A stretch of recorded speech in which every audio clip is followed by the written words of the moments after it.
pra gente falar bastante do empate 1-1 entre Flamengo e Palmeiras. O Flamengo chegou a abrir vantagem que lhe dava a primeira posição, não é, Mauro Naves, na tabela de classificação do Campeonato Brasileiro, mas o Palmeiras já na reta final do jogo empatou com o Luigi. Então a Arrascaeta abriu o placar, o Palmeiras empatou e a gente vai ver os melhores momentos do jogo, bastante agitado e também com suas polêmicas lá no Maracanã. Logo no comecinho do jogo, duas chances, uma para cada lado, Palmeiras com Maurício, o Flamengo respondendo assim, olha, ainda com o Cebolinha em campo, que depois saiu contundido. Mauro, tudo bem? Boa noite. Boa noite, Bruno, Zé Elias, um abraço ao Zinho que vai estar conosco daqui a pouco, ao fã de esportes, parabéns aos pais aí que estão comemorando e nos acompanhando. Bruno, assim, se olhando o jogo todo, pode ter tido a impressão, talvez, do torcedor do Flamengo, a gente vai ganhar esse jogo. O Flamengo está mais inteiro, está mais afim do jogo. Essa cabeçada do Pedro aí também foi um grande lance. Dois lances, né? O Everton foi muito bem nessa cabeçada e agora nessa saída aí do Arrascaeta, cara a cara com ele. Então, nesse momento aí, a impressão que se tinha, o Flamengo, uma hora ou outra, vai conseguir fazer. Mas se olhar números de uma maneira geral, muito igual, tudo muito igual. Aí tem o gol do Palmeiras, né? O gol do Flaco Lopes, e aí a gente vai ver que através do VAR, inicialmente o gol ele é confirmado, não é? E depois o Wilton Pereira Sampaio, auxiliado pelo VAR, as linhas traçadas e a decisão de impedimento. Mais uma vez o impedimento marcado após as linhas traçadas. E o Flamengo continuou em cima no primeiro tempo, Zé. Boa noite, Bruno. Boa noite, Mauro. Boa noite, Zinho, né? Que daqui a pouco estará conosco. Boa noite a todos. Houve em 90 minutos nós tivemos várias alternâncias de jogo, né, de comando do jogo, né? O Flamengo dominou os primeiros 20 minutos, depois o Palmeiras conseguiu brecar um pouquinho, conseguiu dificultar um pouco mais a vida do Flamengo. No segundo tempo, o Flamengo começa um pouquinho melhor, o Palmeiras se ajusta de novo, o Flamengo faz o gol. Aí com as substituições no finalzinho do jogo ali, quase no finalzinho do jogo, né, que entra o Rômulo, o Luigi e o Veiga, aí o time do Palmeiras acho que passa a ser superior ao Flamengo, mas eu tô com o Mauro, né? Um jogo de dois times grandes, dois times que vem se enfrentaram em 15 dias 3 vezes, né, no mínimo, né? Foram 3 vezes, então existiu um respeito muito grande, uma rivalidade dentro do campo, mas a qualidade prevaleceu em termos dos confrontos. Mas foi um jogo muito equilibrado. O Everton acho que fez o maior número de defesas, né? O Rossi também apareceu bem, né? Mas as defesas do Everton talvez sejam mais plásticas, sim, né, Zé? São mais, vamos dizer assim, são mais vistosas, né? O Rossi tem uma maneira diferente, inclusive no gol, né? O Rossi chegou a fazer a defesa, mas... talvez a mais vistosa foi defender a cabeçada do Rony, né? A verdade. Foi difícil, né, de defender. E aí ele acabou espalmando, a defesa é difícil, foi a queima-roupa, que a Luigi fez seu primeiro gol no profissional, né? Mas foi um jogo... a gente espera sempre mais dessas duas equipes, né? Do Flamengo se espera mais tecnicamente, do Palmeiras uma competitividade maior. Mas as duas equipes têm muita qualidade e aí, como eu falei, as alternâncias de jogo, do comando do jogo, né? Dentro de 90 minutos determinaram o empate. E os 3 jogadores que participam do gol são os que apareceram depois de substituições, né? O Rômulo levanta a bola na área, o Rony cabeceia e aí na sequência o Luigi empurra a bola pra dentro. Ainda teve uma expulsão, é isso? Do Murilo, já no finalzinho do jogo, né, Mauro? Bem no final já não interferiu, não criou nenhuma vantagem a mais pro Flamengo, o fato de ter um jogador a menos, enfim. Mas se sai um golzinho ali, sempre iam dizer que foi um preju, né? Teve essa chance após a expulsão, mas foi pra fora. Não, repito, a gente vai mostrar provavelmente daqui a pouco os números, você vai ver, 52% de posse de bola aqui do Flamengo, 48% lá, sei lá, 11, 10 chutes do Flamengo, 9 do Palmeiras, tudo assim muito parecido. E é o que a gente constatou aí nesses melhores momentos, né? Um pouquinho aqui, um pouquinho lá. No gol, o Flaco Lopes estava na boa, mas o Gomes estava realmente impedido, né? Eu estava brincando na redação com a Renata, que agora é o VAR feijoada, né? Uma hora é um joelhinho, uma hora é uma orelhinha, uma costela. Uma costelinha, entendeu? Rabo. Vai ter o rabinho quando tiver de costas. Essa feijoada não é a light. Pois é. Não, pesada. Mas é isso, é sempre aquele pezinho que ficou, aquele joelhinho. Porque dessa vez, nesse gol, né, no lance do Gustavo, é um lance também ajustado, sim, mas não me pareceu, talvez não tão ajustado quanto do meio de semana, porque aquele é quase que quase que imperceptível, né? E outra, a imagem, a gente olhando do lado de cá, quando o Gabriel Menino vai bater a falta de lá, eu não tenho precisão nenhuma de que momento... Isso do meio de semana. Do meio de semana lá, que momento parou esse frame, entendeu? Ele já tinha chutado, não tinha, tal. Estava muito ajustado. O que mais me chamou a atenção, eu comentei naquele lance, foi que haviam, acho que 9 jogadores do Flamengo dentro da área e o Flaco cabeceou livremente. E o Flamengo que contratou um especialista em defesa, né? Tirou o técnico da Ferroviária, levou para lá para começar o técnico, para arrumar mais a defesa, mas eu acho que continua dando ainda vacilos defensivos. Era uma oportunidade enorme para o Flamengo, que já sabia da derrota do Botafogo, que ajudou demais, o Juventude ajudou demais, tanto a Flamengo, a Fortaleza, que já estava lá, e Palmeiras, porque o Palmeiras, se não me engano, ficou com 38 pontos. O Botafogo iria para 46. O Flamengo, ele abriria 6 pontos de vantagem para o Palmeiras e ainda hoje, com um jogo a menos. Né? Botafogo hoje o Botafogo 43 pontos. Fortaleza 42, Flamengo 41 e Palmeiras 38. O Palmeiras 38. Se o Botafogo ganha, seriam 46. Isso. É muita coisa. Esse é o gol do meio de semana, né? Exato. Aí, ó, eu não vejo lá o menino, né, para saber que horas que ele bateu na bola ali. Que hora que ele bateu na bola, ele bateu. De que horas que o VAR parou o pezinho dele lá e tal, enfim. Agora, isso aí tá certo, ok, anulou, hoje estava errado, anulou, e a gente vai nesse VAR, mas nada confiável, né? Ninguém vai me convencer. Quem disser que estava impedido, eu falo ok. Quem disser não estava, eu falo ok, porque eu não tenho uma certeza absoluta. Eu espero que a gente tenha câmeras melhores, um VAR diferente para o ano que vem. Com uma maior definição, com uma tecnologia melhor. Sim, porque você paga 100 milhões de prêmio para os clubes. Toda semana eu falo isso. Gasta 30 para um VAR melhor. Não adianta você aumentar toda vez premiação de Copa do Brasil, de Libertadores, É o cala-boca. Não, mas correu o risco de uma competição tão cara, assim, um prêmio tão alto, ser decidido, às vezes, num erro. Então, e aí... Melhore esse sistema para a gente não ter problema, como tem lá fora. A gente viu agora na Olimpíada, inclusive o Brasil acabou de fazer um gol ali, né, na final contra os Estados Unidos, aí na hora, pipi, ninguém reclama, não, tá aqui e tal, marca, põe a faixa. Os nossos não, os nossos são demorados e suspeitos. Não estou dizendo que eles estão errados, que eles erraram os lances. Não, mas você fica na dúvida.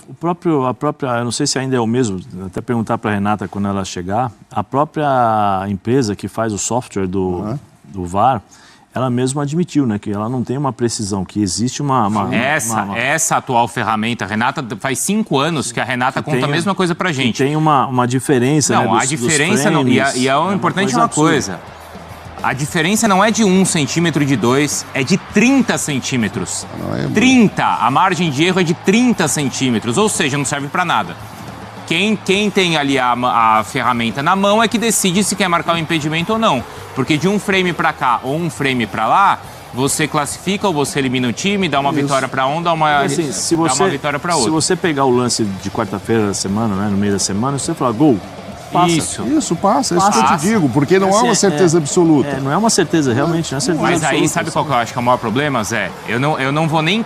Já que a ferramenta ela não presta, vamos falar assim, né, ela não é precisa, para não falar que não presta, já que ela não é precisa, eu não vou condenar nesse gol de quarta e nem nesse gol de hoje, né? Porque o de hoje acho que já era visível ali, né? Mas peraí, é um absurdo em campo o Bandeira ter dado impedimento no lance do gol do Palmeiras, porque o Rony tá muito atrás, mas muito atrás do Vinha. Mas muito. Então, no gol de quarta, nesse gol de hoje, não dá pra condenar a arbitragem. Tem 2 ou 3 à frente, né? Ele levantou, né, sem ver quem cabeceou, né? Mas, pelo amor de Deus. Ele levantou. Ele tá lá pra isso. É um absurdo. Óbvio, claro. É um absurdo existir dúvida nervosa, no gol do né? Palmeiras, no gol do Luigi. É o braço nervoso, né? Antes de acontecer o lance, ele já tá nervoso. E às vezes acontece outros lances que a mão não fica nervosa e eu fico preocupado. Aquele impedimento claríssimo, o cara espera a jogada ser definida, o zagueiro vem, dá um choque com o atacante, e vai não sei o quê, o goleiro sai, o risco de se machucar. Em lances que a gente vê assim, o cara tá 3 metros para frente, levanta logo e para isso. Então são situações que a gente não tem como não criticar a arbitragem nesse sentido. A gente já vai trazer a Renata aqui para ela falar, claro, dessa questão toda do impedimento e também, claro, outros lances da arbitragem. Mas ainda sobre o empate, esse 1-1, bom para alguém, pior para alguém, Zé Elias? Como é que você avalia? Eu acho que é bom pro Palmeiras, que não fica tão atrás, e ruim pro Flamengo, eu acho. O Flamengo, se somasse 3 pontos, ele iria para... Ele era o líder da competição. Ele seria o líder da competição 44, hoje. não é isso? 44. Não, 43 junto com o Botafogo, né? E tem 41, somaria mais 2, né? Mais 2, isso. 43. Mas só que, ele continuaria ainda com... Ele iria para os critérios... De desempate e saldo de gols. É o mesmo jogo a saldo menos de que o gols. Botafogo, né? Um jogo a menos que o Botafogo. Mas sim. aí ele ia ganhar no saldo de gols, porque ele teria feito pelo menos o gol a mais, que aqui está 14-14. Mas então ele sofreu teria... um também, né? Não, mas se ele ganha o jogo... Se ele ganha, sim, teria verdade, desculpa. 2 pontos a mais e um gol a mais. Isso. Então aí ele estaria na frente. Eu acho bom pro Palmeiras porque diminuiu um pouquinho a distância do primeiro colocado. Ruim pro Flamengo. Eu achei estranho, achei estranho não, né? Tava falando com o Mauro antes de começar o programa, o Tite colocar o time inteiro titular, né? Então, tem isso. Porque tem mas é quinta-feira, mas dentro de uma linha de raciocínio do Tite, dentro daquilo que ele vem fazendo ao longo do ano, eu esperava um time mesclado, um time com alguns jogadores de fora, por exemplo, com a Arrascaeta, segurando um pouquinho a Arrascaeta, o próprio De La Cruz jogando um tempo, entendeu? Ou segurando ali no banco para ver se precisa, porque ele volta de uma contusão, né, de uma pancada no joelho. Alguns jogadores que são importantes assim, para o Flamengo em termos de reposição, porque se o Arrascaeta sai, você não tem um jogador à altura que faça o trabalho do Arrascaeta. Se o De La Cruz sair também, nós já vimos aí. E a maior prova foi hoje, né? O De La Cruz sai, ele coloca o Léo Ortiz, ele tira o Pulgar, que já tinha um cartão amarelo, ele tira o De La Cruz machucado, aí ele coloca Léo Ortiz e Alan. Quando ele coloca Léo Ortiz e Alan, o time se perde. Se perde em posicionamento. Aí você tem o Veiga que entra para fazer um segundo volante, você tem o Rômulo que entra também para fazer um atacante, mas volta um pouquinho na marcação, mas sem a bola ele joga como um segundo atacante pressionando os zagueiros. O Rony também adianta um pouquinho mais, ou seja, o time do Palmeiras pressiona a equipe do Flamengo e o Flamengo não consegue sair. E aí depende do Gerson voltar no meio campo para poder dar um pouquinho de desafogo para os dois jogadores de meio campo, para o Léo e para o Alan. Nessa troca nessas substituições, o time do Palmeiras cresceu e se tivesse talvez mais 5 minutos, o Palmeiras poderia criar mais situações de gol, porque depois das substituições o Palmeiras controlou o jogo. Já vou chamar o Zinho então para participar agora sim aqui do Sport Center conosco e já a Renata Ruel falando aí desses lances todos, dos impedimentos. O Palmeiras reclama ali de um cartão também que deveria ter uma cor diferente segundo o Palmeiras pro Pulgar, a gente fala sobre isso. Zinho, boa noite, a gente fala sobre esse 1-1, o Zé Elias avaliava aqui que as mudanças do Palmeiras, as mudanças do Abel surtiram mais efeito que as do Tite. Você concorda? Boa noite, Zinho. Boa noite, Vicário, tudo bem? Tudo. Prazer estar contigo mais uma vez. Zé Elias, meu parceiro. Mauro Naves todo dia, né? Tá enjoado de mim o Mauro Naves. Vamos lá. Um abraço, presidente. Valeu. E fã de esporte. Concordo sim com o Zé.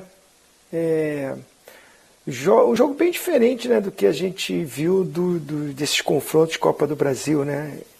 Esse sim, o Palmeiras não só jogando na defesa, como foi no jogo no Maracanã pela Copa do Brasil, que gerou muitas críticas, né? Abdicou totalmente do ataque e da mesma forma foi para o Flamengo, né? No jogo de volta, o jogo com a vantagem, discutimos muito sobre isso, né, presidente? Sobre a postura do Flamengo também. Esse jogo, por mais que o Flamengo no início do jogo tenta mais jogar, até por jogar em casa e pelas escolhas de escalação, né?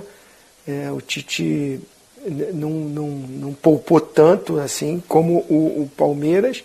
Enfim, acho que um jogo mais equilibrado, mas um Palmeiras com um resultado adverso e as mexidas todas feitas, como o Zé falou, a gente vê um Palmeiras querendo buscar o resultado, porque uma derrota o deixava atrás na pontuação, né?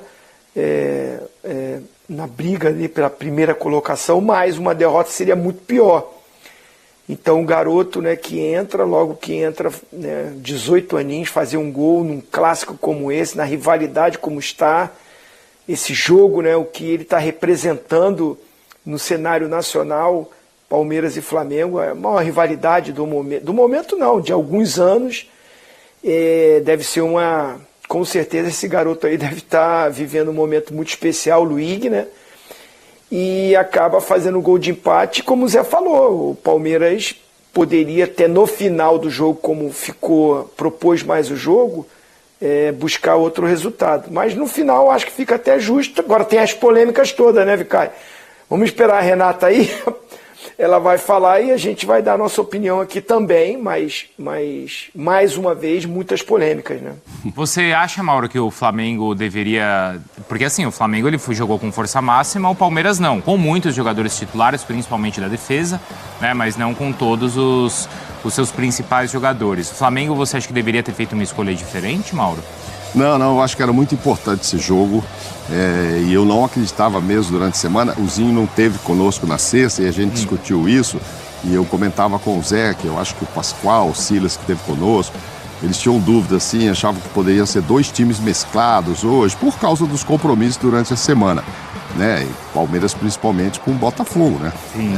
É um jogo... Já na quarta, o Flamengo é na quinta. Exato, né? É um jogo muito pesado aí e muito decisivo, né? Vale muito esportivamente continuar na Libertadores e também financeiramente.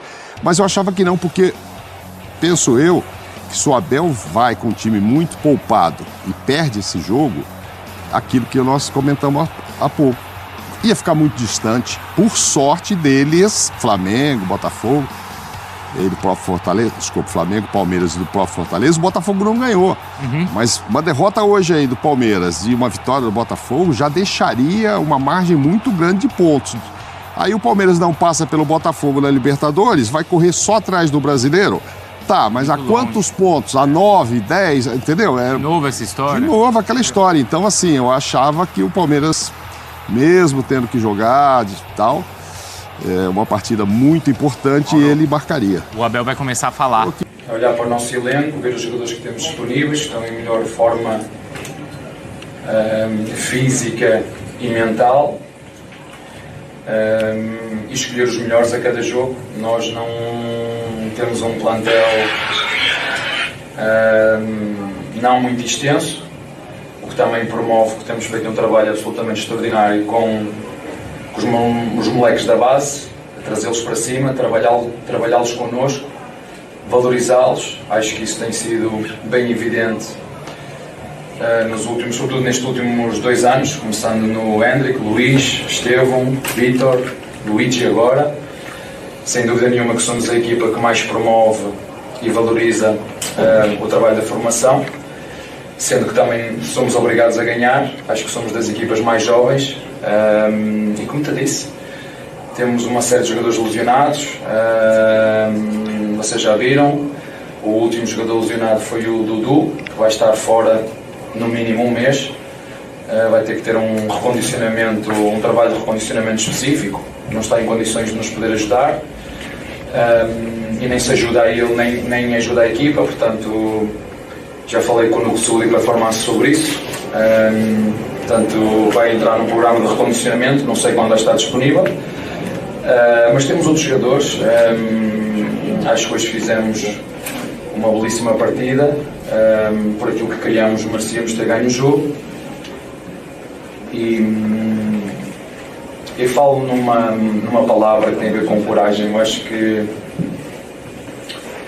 no último jogo eu falei sobre isso.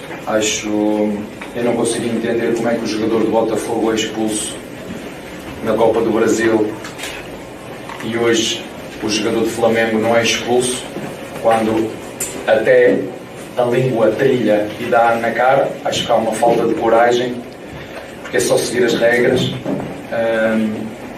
Onde é que está o critério dos lances? Porque é que o do Botafogo foi vermelho, que tem muito menos gravidade do que este, e este é amarelo?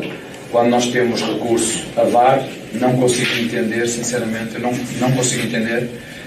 Acho que a arbitragem brasileira atravessa, eu não conheço no passado, eu sei que cheguei há 4 anos, atravessa um momento de crise grave, não sei porquê, mas como disse, acho que isso é claro, e a televisão e o VAR mostra isso, mete ainda mais a nu a debilidade para seguir as regras. Eu não consigo entender, sinceramente não consigo entender. O meu copo de água já transbordou, já enchi o saco, né? Não entendo como é que, com acesso a todas essas imagens, não se tomam decisões. Têm medo do ambiente, um ambiente que condiciona e influencia os árbitros. No Palmeiras, em casa do Palmeiras, eu não noto isso. Em casa do Palmeiras, eles apitam de forma tranquila. Não é? Até sacanagem conseguem fazer com o treinador do Palmeiras.